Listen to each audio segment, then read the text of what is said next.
It's January 1865, and Richmond has been completely surrounded, and Robert E. Lee is on his last legs in Petersburg, Virginia. They think they have one last chance. They're going to send boats down the James River to City Point, and they're going to try to attack the supply routes over there in a desperate attempt to stop the Union Army. Was it going to work? Well, not according to the Union soldiers stationed right here inside of Fort Brady. The United States soldiers here answered that call, and they stopped that attack.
Out on a backcountry road out in Virginia, on a series of forts, is Fort Brady. Fort Harrison is the one that everybody talks about all the time, and that's where a major assault actually happened, and it's also where the USCT came from when they were on their way into Richmond at the fall of Richmond. But Fort Brady is quite literally the largest earthen fort of the entire series of forts out here in Richmond. And it still exists today, fully intact, walls extremely high, and there's several locations on the inside of this fort where historic photographs were taken, and you can actually stand and line up the photos where they were taken. It's pretty neat. So we're going to get around to some of those places inside here. On January 23rd of 1865, the Confederate James River Squadrons are massing together, and they've been given a mission to go upstream on that river to City Point and to attack the supply depots of the Union Army. Many of the men that are on that ship know that this isn't something to celebrate. It might be their last chance. There's no bands playing. There's no major send-off like there was at the beginning of the war. This is a desperate attempt to break through lines, attack ironclads, and to hopefully open something up that's going to end up causing General Grant to move his soldiers out of those trenches into another position that might give Robert E. Lee another chance to maneuver around that army. This is a real desperate attempt. I don't know if you can see this or not, but here's the entrance portion when you come into the fort. And here's this massive wall that's on the outside ring. Stretching all off in that direction is the continuance of the wall. Then we have this wall here. And then out towards the river is another large wall. So it's completed all the way around. And for any of you who like to get out to these sites that are wheelchair bound, they have an actual paved path that goes around this entire place. So it's actually easily accessible for you to be able to get in here with your wheelchair and move around and not have to worry about hitting a path that you can't get on or off of, and you can see it for yourself. So that's That's pretty neat as well. A lot of battlefield preservationists don't like to have stuff like this because it takes away from the field itself. But for people that want to see history for themselves, that are wheelchair bound, this is a necessary thing. So I like seeing this. Now, this particular movement that happens out here, it starts to work January 23rd. The ships are able to go down this river undetected at certain points. But then there's some questionable movements that happen, according to General Grant. William Parker, who was commander out here in charge, ends up moving a ship in a location that Grant thinks he shouldn't have. And he also thinks that William Parker was not responsive enough in his duties, that he was derelict of them. So much so that he had William Parker removed from his position here and court-martialed. And eventually, he was sent to Hampton Roads, and he was given papers to retire in March of that year. That's how quick things moved for Grant. He didn't play around. And if he thought you weren't doing your job and you failed in it, he would get rid of you quickly. So he did that to Parker. But out here, the Confederate ships are moving down the river. Eventually, some of them run aground. Some of them are attacked. The Drury gets hit, and an explosion happens on that ship that sinks that thing. The Confederate hope there is gone. There is no chance for them to continue down that river and do damage. And as they continue to push their way back to where they came from, what was left of them, this fort here unloads and starts firing mercilessly on those ships as they're passing. By that time, the cover of darkness is gone. So they can be seen from either side. And not only are rifled guns pointed at them, but the muskets themselves from the soldiers and the sailors that are inside these forts and these earthworks out here are also firing at those ships that are out on the James River. And the James River, at its widest point, is nowhere near the size of the Mississippi.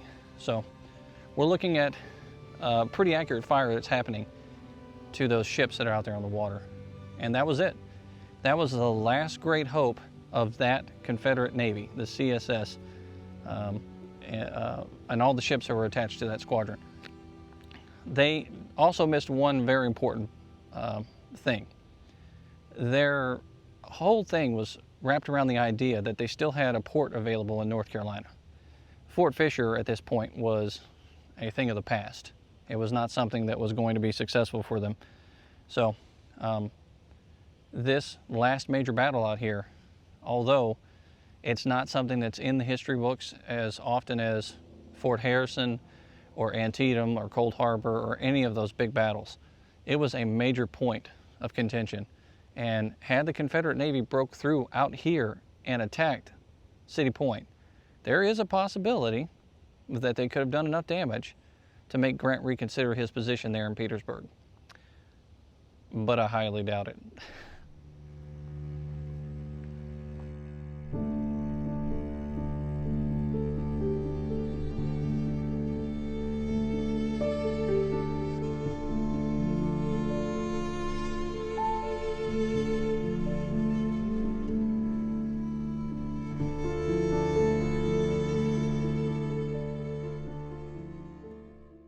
So the Union officer is not the only one to lose his job as a result of the fight that happens out here.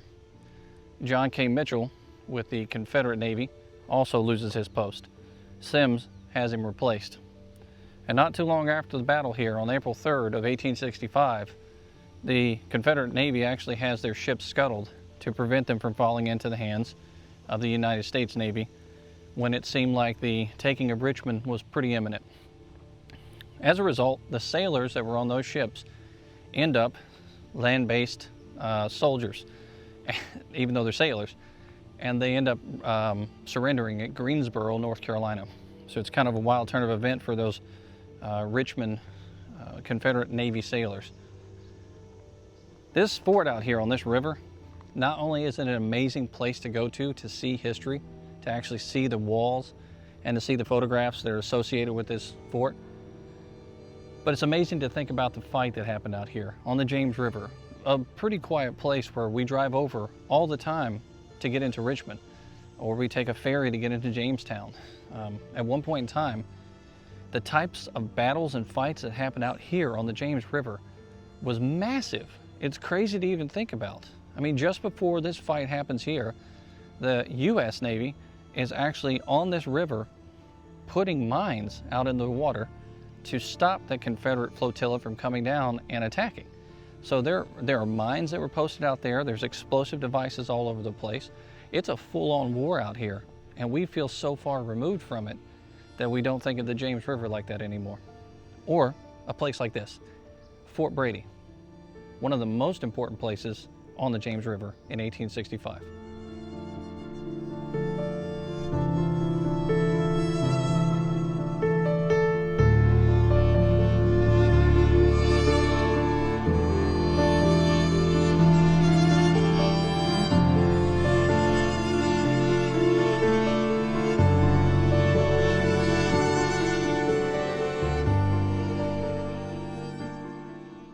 So again, here we are coming from the entrance, and we talked about that long wall. There's a well that was right here that was dug.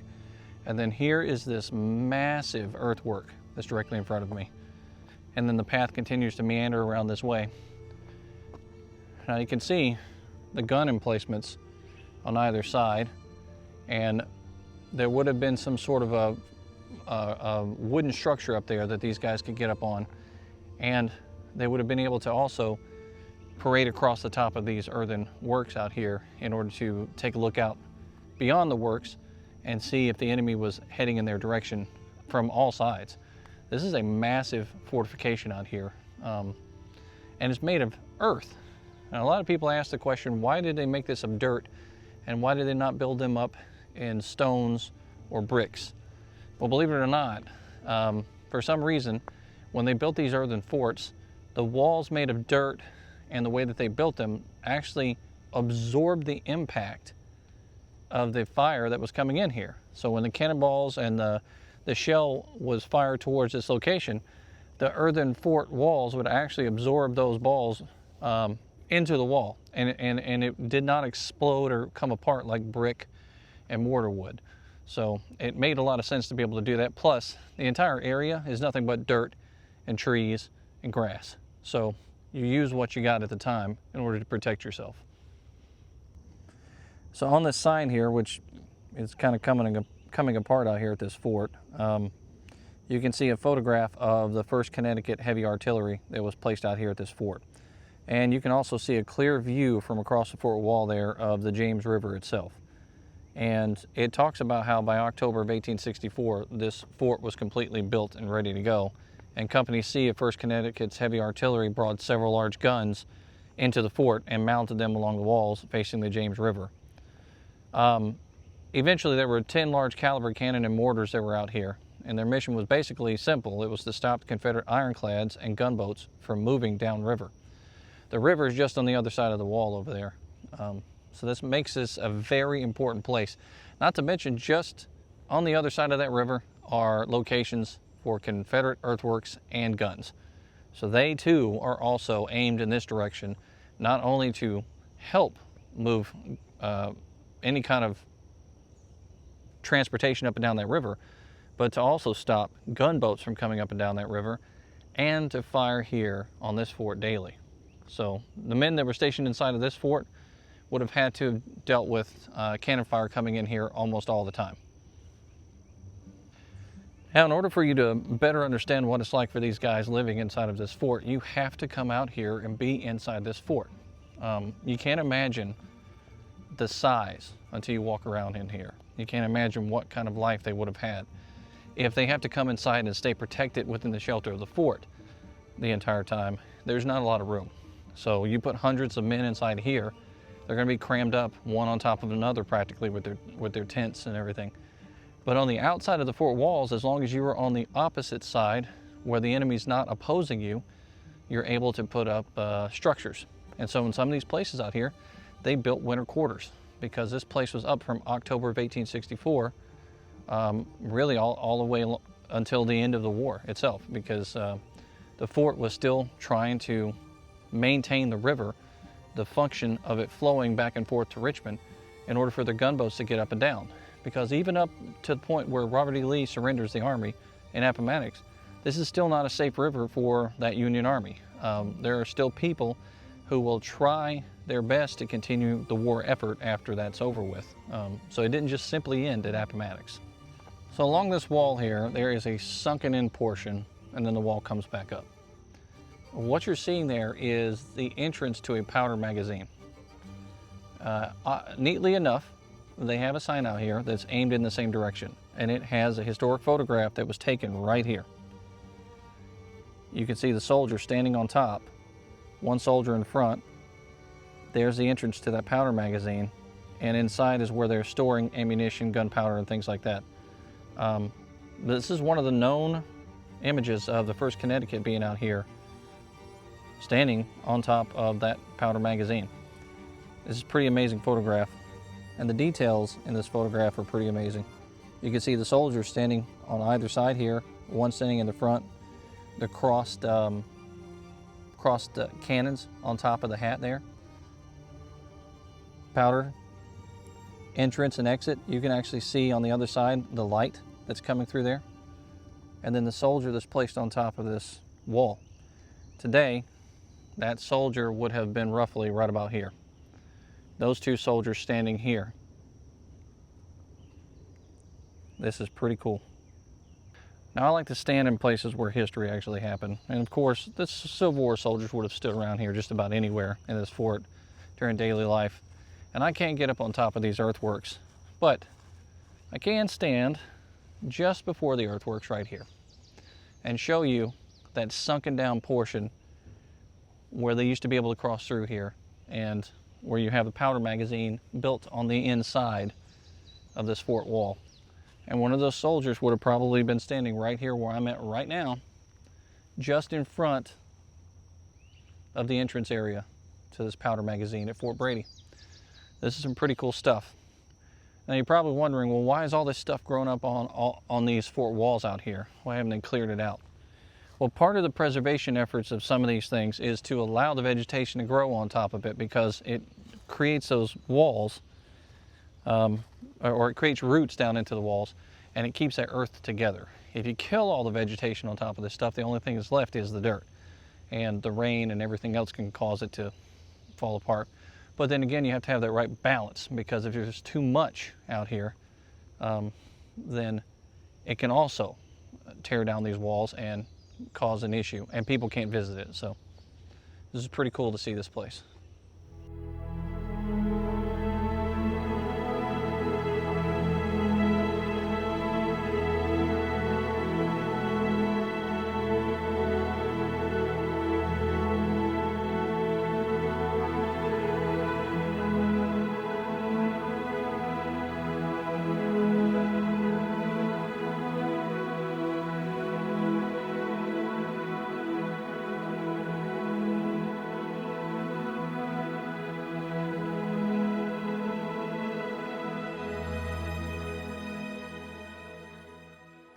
T.C. Roche and Andrew J. Russell were Union photographers, and they come out here to Fort Brady and they capture Fort Brady in photography.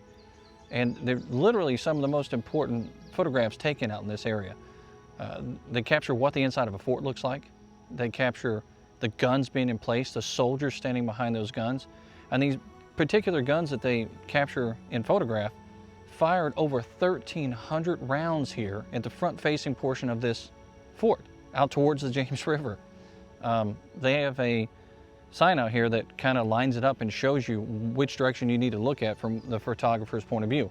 The photographer would have been on the exposed wall out here somewhere, taking a picture in this direction. And facing behind me here is that sign that we're talking about. And you can actually see the gun emplacements would have been right here. Here is the larger exposed wall that's in that photograph that we put up on the screen. And of course, I'm trying to line all of these things up for you so you can see it for yourself. So essentially what we'll try to do is we'll try to find that photograph, and we'll do a still shot of this location, and then we'll put that up on the screen so you can see for yourself the comparison of what it looks like today versus T.C. Roche's picture and Andrew J. Russell's picture.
in this very location right in front of me here, a 100-pounder Parrott rifle would have been facing out roughly like this towards the James River itself. Now during the Battle of Trent's Reach, this 100-pounder that's actually seen in the photograph that I put up in the foreground was disabled during the Battle of Trent's Reach. And so the fire coming from across that river actually gets over here inside the fort and hits the gun directly head on and causes a massive explosion, possibly killing the men that were around it. So if you think being inside of a fort's not an extremely dangerous thing during the American Civil War, think again. The Trent's Reach actually caused a lot of casualties inside this fort, which is pretty amazing considering the firepower that the Union soldiers had in here and the protection they had out on the river. Now just to give you an idea of what this fort really looks like on the inside right now, I'm going to give you a comparison. I'm standing near where that sign was that talks about the guns. This is the outer defense wall where those guns are. This is far above my head. The fort walls are all the way down. There's one that's kind of smaller now, that's fallen apart over here. And then directly behind me is that center wall that also has or houses the gunpowder. It has the powder magazine in it. This thing is extremely tall. It's almost like a huge hill, and it's massive. It's super wide on the inside there. So these earthen walls, they'll probably be here for a very long time, especially if preservationists are able to keep people off the top of these things. Now on the sign out here, just as you get into the fort, it talks about the Battle of Trent's Reach. And it gives you very few details about what happened out here, but it does have a quote from Captain Henry H. Peirce, Company C of 1st Connecticut Heavy Artillery. And he says, about 3 a.m. January 25th, I was apprised by the pickets of the return of the Confederate boats. Waited until they came directly opposite, fired, and knocked over the smokestack of the leading one. Worked the guns as rapidly and surely as possible, and succeeded in sending some 125 solid shot at them before steaming out of range. All this was under terrific fire, the enemy putting from 10 to 1,500 heavy shell in and around my battery. But 3 men, 2 engineers, and 1 colored support were killed inside the work. Upward of 40 of my company were knocked down by splinters. So this was a very hectic scene early in the morning on January 25th out here.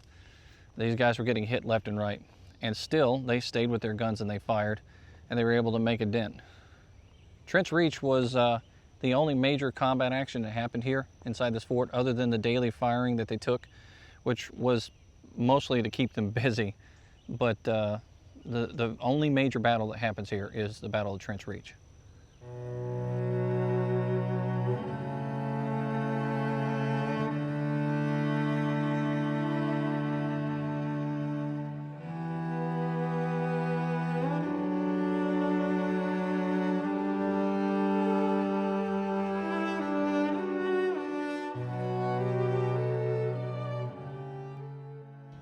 Well, I hope that you've enjoyed our video out here at Fort Brady, part of the Richmond National Battlefield Park system. The fort itself is in very good shape. The grounds are cleaned up.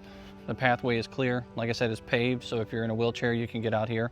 If you have a disability, it's probably easy to get in and out.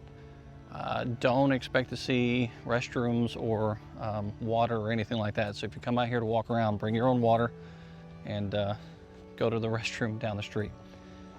This is an amazing place to visit, and it's worth the trip for sure. From Fort Brady here in Richmond. Until next time, this is History with Waffles.